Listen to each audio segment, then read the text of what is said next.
Bonjour à toutes et à tous, bienvenue de nouveau sur la chaîne Business Mind pour une courte vidéo où je vais essayer de commenter un peu un décryptage, je vais essayer de vous partager un décryptage qui a été fait sur le site de la Finance pour tous, qui est un très bon site que je vous recommande pour vous informer sur de nombreux domaines, que ce soit de la finance personnelle, à l'investissement immobilier au monde macroéconomique.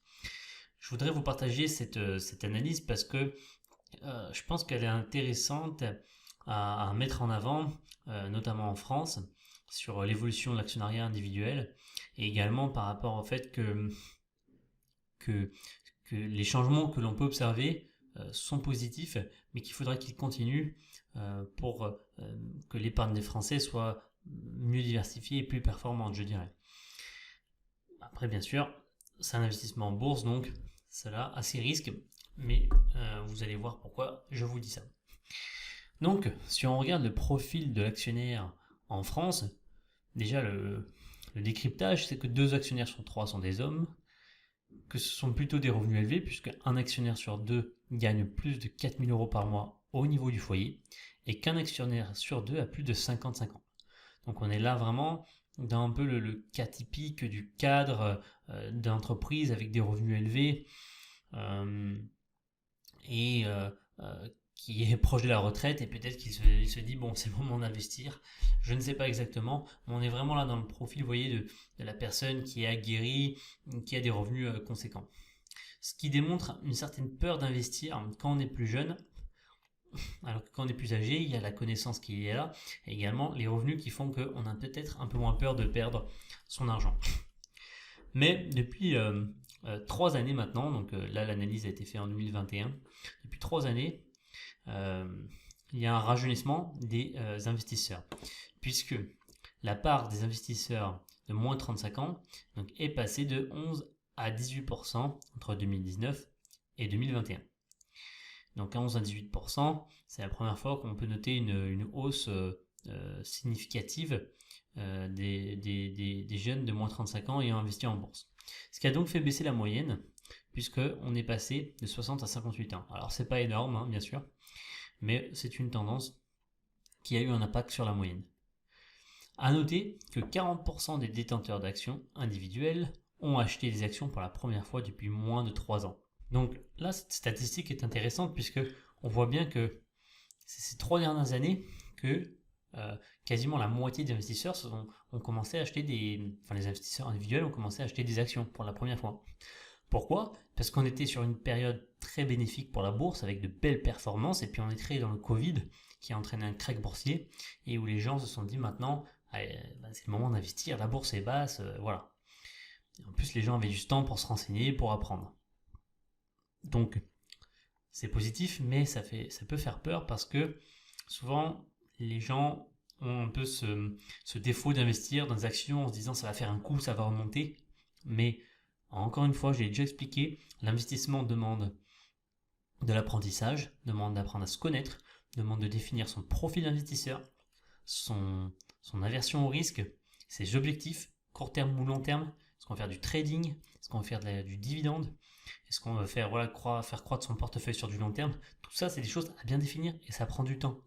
La bourse, ce n'est pas le Monopoly, c'est la vraie vie et donc ça demande une vraie formation. Ensuite, on peut noter notamment, c'est beau, que les actions françaises sont largement majoritaires dans les actions choisies par les Français. Alors que ce n'est pas les actions qui ont la plus grande performance. Donc, je vais revenir un petit peu là dans quelques instants sur les actions des entreprises françaises et pourquoi il est bien aussi d'aller voir en dehors de la France pour investir. Alors, il est certain que si on investit en France, pourquoi? C'est parce qu'on connaît bien nos entreprises. On a une bonne connaissance de leur histoire, de ce qu'elles font, on sait comment aller chercher les documents financiers. Donc c'est beaucoup plus simple pour un Français d'investir sur une entreprise française. Mais il ne faut pas oublier qu'on vient chercher la performance également. Et donc, à moins que vous ayez une volonté vraiment axée sur une entreprise française, une raison particulière d'investir sur une entreprise française, on peut voir là sur ce graphique que les meilleurs rendements ne sont pas nécessairement sur la France. Là, on peut voir la France qui est ici. On est à peu près à presque 4% de rendement. Alors, avec un PEA, on peut investir sur d'autres valeurs qu'une entreprise française, mais vous pouvez également utiliser un compte titre. On peut voir qu'en termes de rendement, par exemple, en Suède, on est presque à 6% de rendement. Si vous allez aux États-Unis, on a plus de 6,6% de rendement. Donc, je sais pas moi, la Finlande, on va atteindre des rendements qui sont très très hauts. Donc, c'est vrai qu'on a tendance à beaucoup se focaliser sur les entreprises françaises, mais si on veut aller chercher des bonnes performances, en réalité, ce n'est pas le marché le plus attrayant. Bien sûr, pour commencer, ça peut être intéressant en revanche. Vous commencez d'investir, vous investissez sur les entreprises françaises pour vous faire la main. Puis il y a certaines entreprises du CAC 40 qui sont très performantes, Hermès, LVMH, L'Oréal, puis j'en passe. Il y a quand même de très belles valeurs. Mais voilà, si vous voulez chercher les meilleurs rendements, n'allez pas forcément vous concentrer que sur le marché français, car vous risquez de rater d'autres opportunités.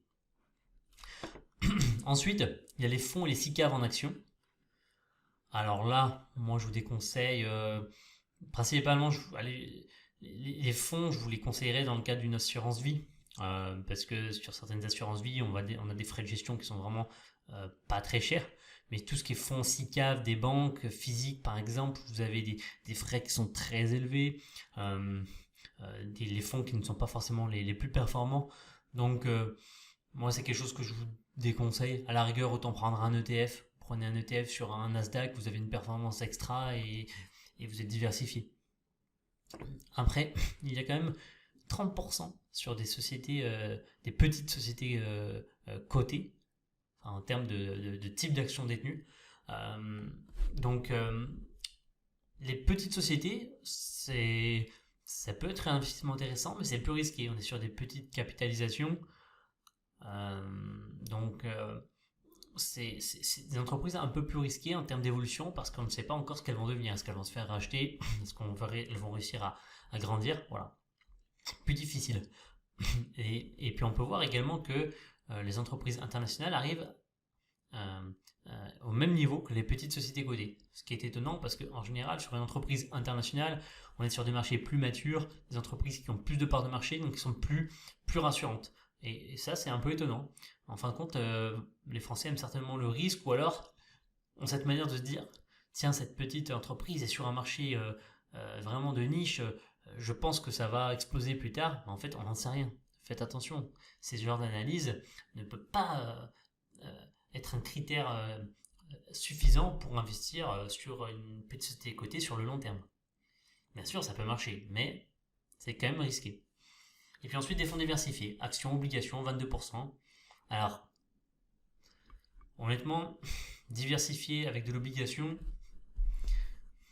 aujourd'hui, vu les rendements obligataires, c'est compliqué. Alors certes, vous préservez votre capital, mais en même temps, il diminue votre capital avec des rendements qui sont inférieurs à l'inflation.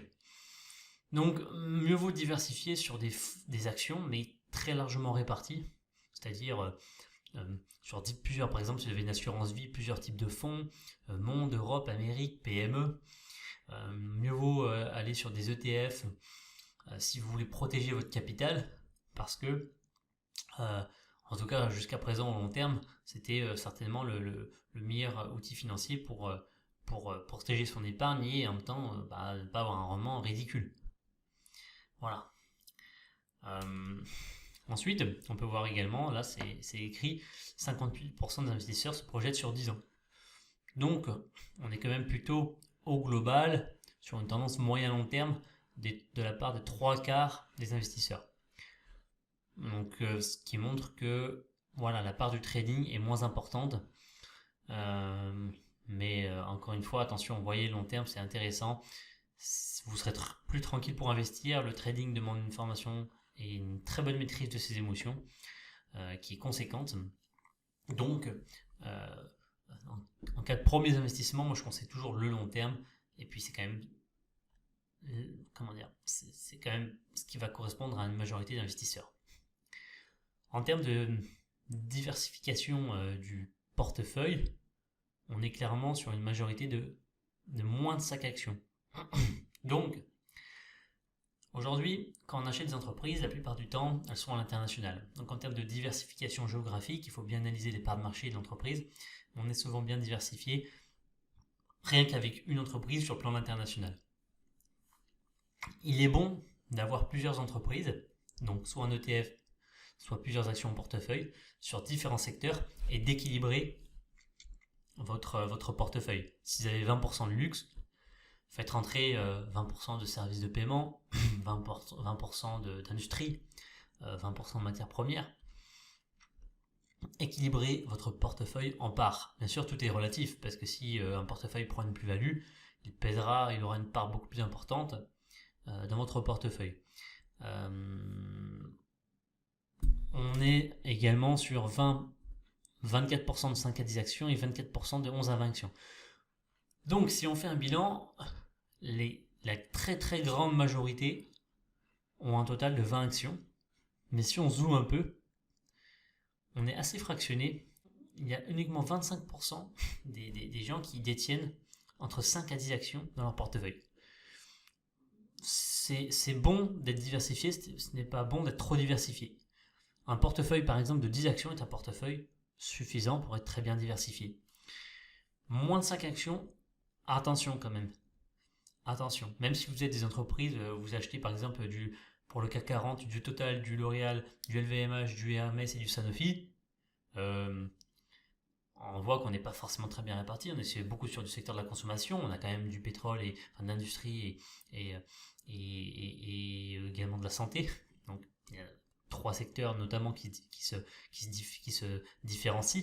Mais par contre, on n'a que 5 entreprises, dont 3 qui sont un peu sur le même secteur. Alors certes, si vous avez ces 5 entreprises, je vous garantis que vous allez avoir une belle performance. Mais on est quand même beaucoup plus risqué. Il suffit que, je sais pas, la Chine, vu l'actualité géopolitique, il se passe quelque chose de grave en Chine et les entreprises du luxe sont énormément touchées. Donc attention. Alors, au niveau des ordres d'achat, ce qui est intéressant, c'est qu'on voit que la majorité des personnes investissent en fin de compte pas tellement. On est tous les 2 à 3 mois pour 25% d'ordre d'achat et 1 à 2 fois par an pour 28% là, des Français. Donc, on n'est pas sur une typologie de trader. Voilà, clairement, on est sur du long terme. Il n'y a pas besoin de faire beaucoup d'ordres. Une fois par mois, par exemple, c'est bien si vous voulez renforcer ou arbitrer une position. Vous n'allez pas avoir des frais de courtage trop importants. Donc là, c'est plutôt bien équilibré. C'est même un peu faible quand même, parce que 1 à 2 fois par an, c'est pas énorme. Mais encore une fois, il n'y a pas besoin de trader 5-6 fois par mois pour y arriver. Alors en majorité, les investisseurs français sont des investisseurs sur du long terme. Donc c'est plutôt positif. Mais il y a quand même un quart qui conserve leurs actions quelques mois. Alors ça peut arriver à tout le monde, on fait des coups, on essaye. On apprend aussi, c'est comme ça qu'on apprend en investissant, en disant tiens ça n'a pas marché, comment je pourrais faire mieux. Donc peut-être que ces 20% sont une part d'investisseurs qui soit n'ont pas bien défini leur projet, soit débutent, soit tout simplement sont plutôt dans une idée de trader. En tout cas, on est quand même sur une tendance de long terme pour les investisseurs. Donc, moi, ce que j'aime bien noter de cette analyse, c'est que on a un rajeunissement de l'investisseur français qui se diversifie, mais pas assez, et qui est plutôt sur du long terme.